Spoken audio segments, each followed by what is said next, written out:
Hello. The title of this devotional is God's Creativity in Us. The inspiration for this devotional came after I read a Theology Thursday blog post from Todd J. Forrest titled God's Creative Passion in Us. At the beginning of Todd's article, he shared this scripture from Ecclesiastes. He has made everything beautiful in its time. He has also set eternity in the human heart, yet no one can fathom what God has done from beginning to end. Ecclesiastes chapter 3, verse 11. I believe this scripture speaks perfectly to the message about how God has given each of us the ability to use our creative talents for His eternal kingdom.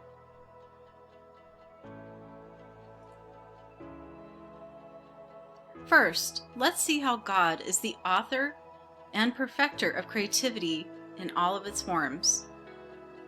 All you need to do is look around and see God's creative hand in creation, from an Arizona sunset or a herd of horses galloping across the plains.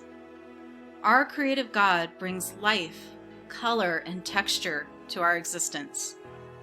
Not only does He reveal His deity in creative design and function, but He has also entrusted us as His image bearers to tap into the creative force that designed the heavens and the earth.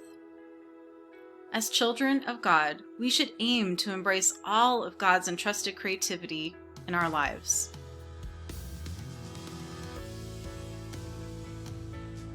In Todd's article, he outlines 4 areas that can hinder our ability to embrace all of God's creativity He has entrusted us with.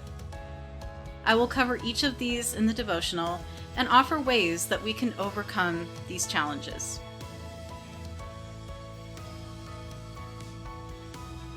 The first challenge is circumstances. Being created in the image of God provides us with the possibility for all creative pursuits. Since God gave mankind dominion over the earth, we have the power to exercise our creative connection to Him in various ways, such as through an invention, music, art, caring for the earth, or enriching someone's life in a specific and unique way. To overcome this challenge, make sure to find ways not to let life's circumstances drain your creativity from you. Finally, work hard to guard God's creative force in your life through the spiritual act of worship. The second challenge is comparison. Unfortunately, we can fall into the lie of comparisons from the enemy, such as we are not smart enough, talented enough, connected enough, or wealthy enough to be creative. Remember, we are all beautiful, have a unique purpose, and we're intentionally orchestrated by God as part of His eternal purpose. To overcome this challenge, establish your identity as God's image bearer and be creative. The third challenge is counterfeits. Unfortunately, the world will attempt to give us knockoff creative experiences, so make sure to be on the lookout for those. To overcome this challenge, we must discipline our hearts to see through any enticing counterfeits so we can see the depth of love and support God desires to give us. The fourth and final challenge is calendars. 2 of the greatest enemies of creativity are hurry and busyness. Creativity requires downtime, intentional spaces on our calendar, and wandering thoughts. When we hurry, we miss God's presence in which He desires to saturate your life.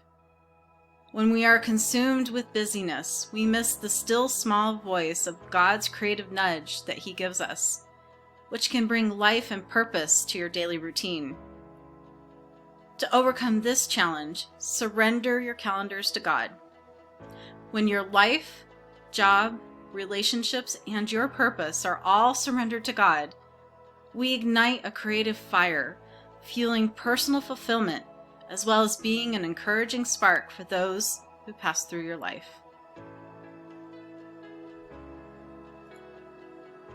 As I close out this devotional message, here are some scripture verses from Psalm chapter 8, verses 3 through 4. When I consider your heavens, the work of your fingers, the moon and the stars, which you have set in place, what is mankind that you are mindful of them, human beings that you care for them? Psalm chapter 8, verses 3 through 4.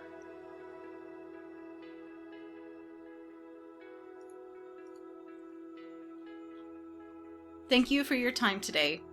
I hope and pray that this message has inspired you to use the creative talents and skills that God has equipped you with for His eternal kingdom. Have a blessed day.